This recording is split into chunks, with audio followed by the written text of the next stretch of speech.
we were having dinner last night. We were trying to figure out whether anyone would ever come forward to claim they invented the parking lot. And we couldn't really find anybody who would claim credit for it. We all know who's done the big box. So this category was a challenging one. It actually drew the fewest entries, but the award winners were quite notable in their solutions. If you think about it, typical big box retail is about 1 part roof to 2 parts parking. And parking lots are, if you're a salmon, one of the more undesirable land uses in your hood. So our honorable mention was from the University of Idaho. It was Patrick Sullivan, Jeff Bradjic, but he's not here so I can mispronounce it, and Brian Ferguson. And they got an honorable mention for their plan primarily for thinking outside of the box or beyond the box, and not being, if you will, big box impaired. And the one sentence that really struck me about their entry was the solution is not a change in how we build, but rather a change in the behavior the building encourages. So in this idea, it was, can we reduce the parking lot by 45% by changing the fundamental business model where people can get there by mass transit, and in this kind of big box green store, have them deliver the material back home to you. So they had a lot of really interesting ideas. I won't go into them for the interest of time right now.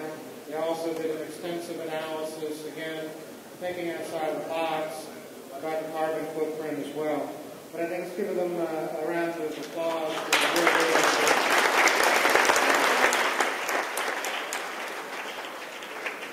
So we really love the systematic approach. It's not just fixing the box, but really all the services that support another way of doing things.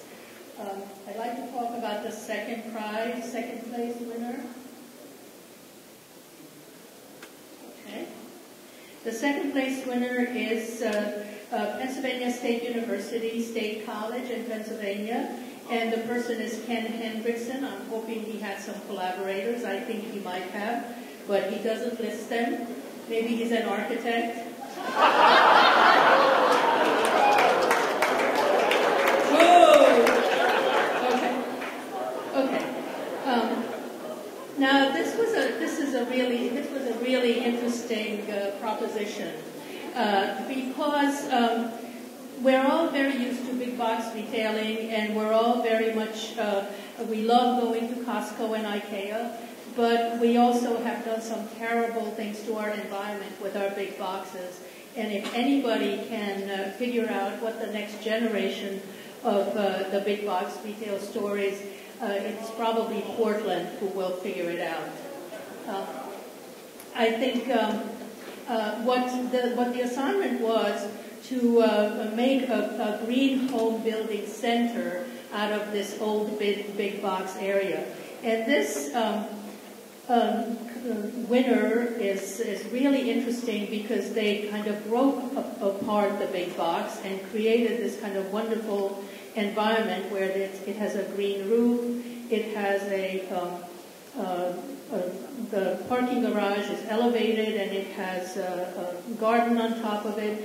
And then people who shop here at this home improvement center, which sells green products, actually can enjoy what nature is around them. So they're not just buying their green products under some fluorescent lamps and then think that they have done something really good, but they actually experience the environment around them.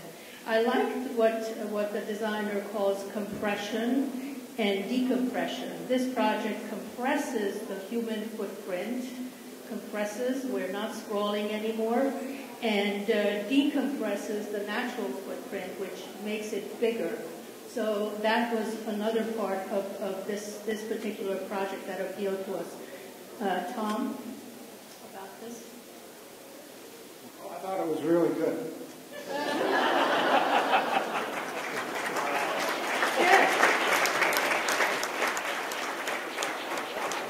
Okay, next we have a first place winner.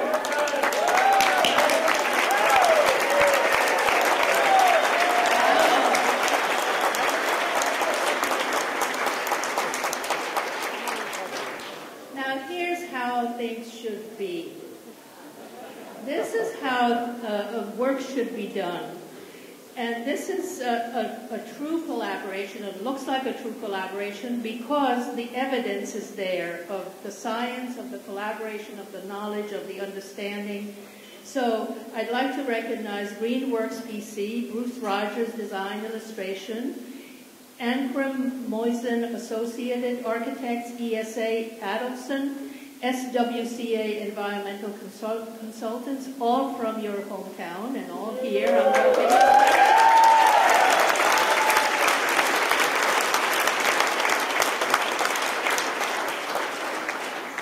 And individually, please recognize Jason King, Brett Milligan, Bruce Rogers, Scott Thayer, Michael Great, Justin Hunt, John Gordon, Christy Galen, Coral Mirth Walker, and Kim Gould.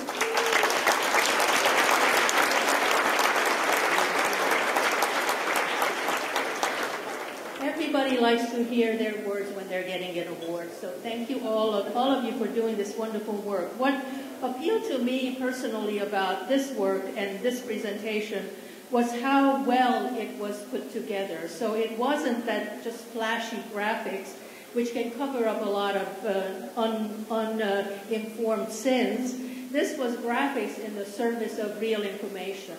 So what you see here is this wonderful progression of this environment that is being restored through the years, which means that you can actually have decades worth of growth by the end, by the last picture of this illustration. You see how nature really does reclaim its own place in this scheme. And this long-term planning, we all talked about, this long-term understanding that this isn't just about now, but it's about the future, is understood also in the parking lot, where you begin to see the parking lots being converted eventually into small gardens, and then even a little building occupies the parking lot. So there's, again, possibility for redevelopment of something that is basically a monoculture into a multicultural, multi-use, multi-function area. And again, I must commend these designers, all of them, for working together in making a presentation that not only makes sense, but it's very beautiful. Tom? Yeah, I couldn't concur more. I thought it was a really outstanding job. It's a large crowd. I just encourage you to go and look at the details on what they did. And then the highest praise I could give is I would actually break my 10-year moratorium and actually go to this big box store because they're so well designed. So good job.